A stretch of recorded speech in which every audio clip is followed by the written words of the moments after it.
I'm 99 years old, and people ask me all the time. They say, "Miss Mabel, what's your secret?" 99 years old and still getting up every morning, still cooking your own breakfast. What in the world are you doing right? And I tell them the truth. Same thing every single morning for 70 years. 2 eggs over easy. A bowl of grits with too much butter in it, 1 biscuit, black coffee. Same as I made the very first morning I was a married woman, back in 1956. Now, if you think this is a video about eggs and grits, honey, you go on and stay a while, because you're going to be surprised. This isn't really a story about breakfast at all. It just took me 70 years sitting at that same table to understand what it was really about. My name is Mabel. I'm 99 years old, and I have lived in this same little house in Louisiana for most all of my life. I've buried a husband, most of my friends, and I expect I've got fewer years ahead of me than behind me, though the good Lord hasn't told me the number yet. Sit on down. Pour yourself a cup of coffee if you've got one. An old woman's got something worth telling you, and it won't take but 10 minutes. Let me start at the beginning, because you need to understand where this all came from. I married my husband Walter in the spring of 1956. I was 29 years old, which back then was about as close to an old maid as a woman could get and still find a husband. Walter worked the docks down by the water, up before the sun every single morning, out the door by 5:30. And I was a new bride, and I didn't have a whole lot of money, and I didn't have a whole lot of cooking skill either, if I'm being honest with you. But I had 2 hands and a cast-iron skillet that had belonged to my own mother, and I decided that man was not walking out that door on an empty stomach. Not on my watch. So every morning, dark as pitch outside, I'd get up before him, light the stove, crack 2 eggs in that skillet. And eggs weren't cheap back then either, I want you to know that. We counted every one of them. A bowl of grits, because that's what filled a man up and didn't cost the world.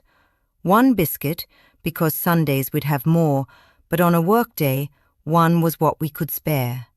And coffee, strong enough to stand a spoon up in it. And here's the thing nobody tells you about being newly married and poor and young. That half hour at the table, before the sun came up, before the day got its hands on us, that was ours, nobody else's, just Walter and me and 2 plates and the sound of the coffee pot. He'd complain I put too much salt in the grits, and I'd tell him his mother never taught him a thing about what tasted good, and he'd laugh with his mouth full, which was rude, and I loved him for it anyway. That was 1956. I did not know then that I would be making that same breakfast for the next 70 years of my life. Walter and I had 43 years together, 43 Aprils, thousands of breakfasts near enough. We raised 2 children at that table. We argued about money at that table. We planned a whole life out over grits and coffee, 1 morning at a time. And then, one morning in the fall of 1999, Walter didn't get up. I won't dwell on it too long, because that's not really what this story is about. His heart just stopped, sometime in the night, quiet as anything, no warning, no goodbye. I woke up next to a man who wasn't there anymore. And I want to tell you about the morning after that, because I remember it clearer than I remember most of my life. I got up out of habit, the way you do after 43 years. I walked into that kitchen, and I stood there at the stove with the skillet in my hand, and I thought, what in the world am I doing this for? There's nobody to cook for now. There's no reason to get this pan hot. and I almost put it back in the cabinet. First time in 43 years, I almost didn't make that breakfast. But something in me, I don't even know what to call it, made me like the stove anyway. Cracked 2 eggs, same as always. Set 2 plates on the table, same as always, because my hands just did it without asking my head's permission. And then I looked at that second plate, sitting there across from me, empty chair behind it, and that was the first time in my whole life I understood what an empty chair really looks like. I sat there a long while that morning, just me, 1 plate of eggs going cold, and 1 plate that nobody was ever going to eat from again. I won't lie to you and tell you I was strong after that. I wasn't. The year that came after Walter passed was the hardest year of my whole life. And I have lived through a lot of hard years, so that is saying something. The house got so quiet, I could hear the clock ticking in the next room. My children had their own families, their own states, their own lives, and they called when they could, which wasn't near enough, though I never once told them that. My friends started going too, one by one, the way it happens when you get old. You go to more funerals than birthdays. There were mornings I didn't see the point of getting out of that bed at all. What's the use of getting up for nobody? What's the use of cooking a breakfast that only feeds one lonely old woman? I'm not ashamed to tell you that. I expect a lot of you watching this know exactly what that feels like. That particular kind of quiet that comes into a house when the person you built your life around is gone. But here is what happened, and this is the part I really want you to hear. One morning, I couldn't tell you which one, they'd started running together by then, I got up, same as always, out of nothing but pure habit, and I stood at that stove, and I cracked those 2 eggs into the skillet before I'd even properly woken up. My hands just knew what to do, even when my heart didn't. And I sat down at that table, and I looked around that kitchen. Same yellow tablecloth I'd had since the 60s, same old oak tree out the window that Walter used to say was older than both of us put together. And something in me settled, just a little, just enough. I thought, the world has taken an awful lot from me. It took my husband. It took most of my friends.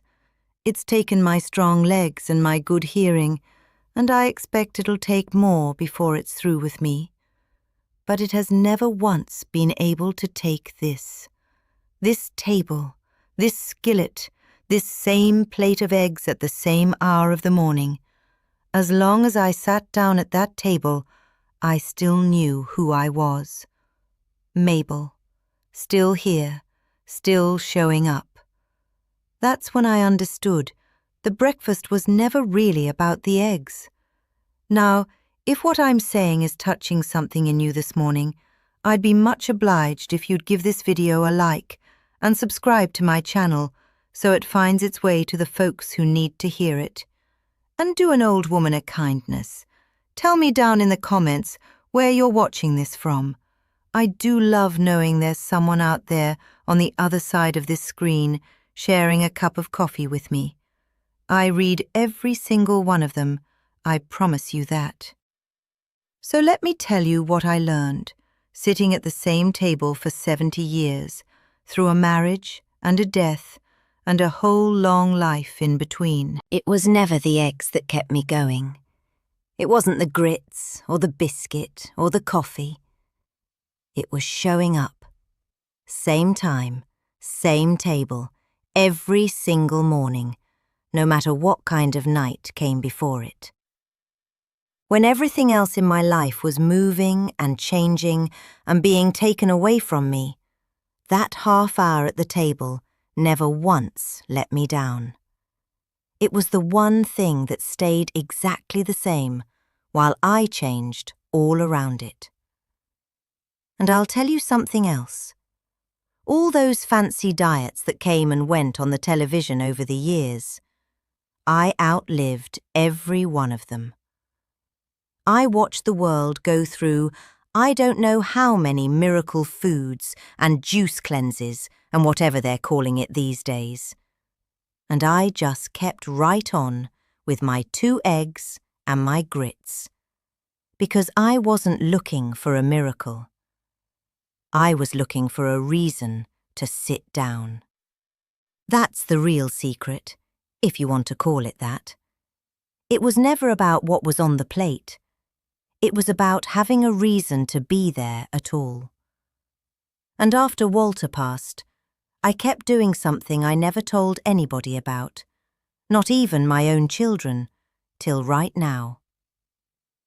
For years, I couldn't even tell you how many, I kept setting his place. Just his fork, laid across an empty plate, across from mine. I don't rightly know why I did it. I suppose some part of me wasn't ready to sit at that table alone. So I didn't. I set it for both of us, even after there was only one of me left to eat. Folks would probably say that was foolish. Maybe it was. But that fork across that empty plate was the thing that got me through those mornings when I didn't think I could get through them at all. These days, I'm not alone at that table near as much as I used to be. My granddaughter comes on Saturday mornings now, sits right where Walter used to sit, and she eats her eggs and complains I put too much salt in the grits, same as her grandfather did, 60 years before her, word for word, though she never knew him well enough to know she sounds just like him. And some mornings, it's still just me and the eggs and the same old oak tree out the window. And I've made my peace with that too, because I learned the difference somewhere along the way between being alone and being empty. I was alone plenty of mornings at that table. I was never once empty. So here's what I want to leave you with, whoever you are, wherever you're sitting right now. If your house has gotten quiet, if you've lost somebody, or your children are grown and gone, or the phone just doesn't ring the way it used to, I want you to do something for me tomorrow morning. I want you to get up and make yourself a real breakfast. Not a granola bar standing over the sink. Sit down at a table. Set a proper place, even if it's just for yourself. Even if you want to set 2. It sounds like such a small thing. Eggs on a plate. But I am 99 years old, and I am telling you, sometimes the smallest thing in your day is the only thing strong enough to hold the rest of it up. If this story meant something to you, go on and give it a like and subscribe so I can keep sharing these mornings with you. And write me down in the comments. Tell me where you're watching from, and tell me this. What's one small thing you do every day that's kept you steady through all of it? I would dearly love to know. This has been Mabel, 99 years old.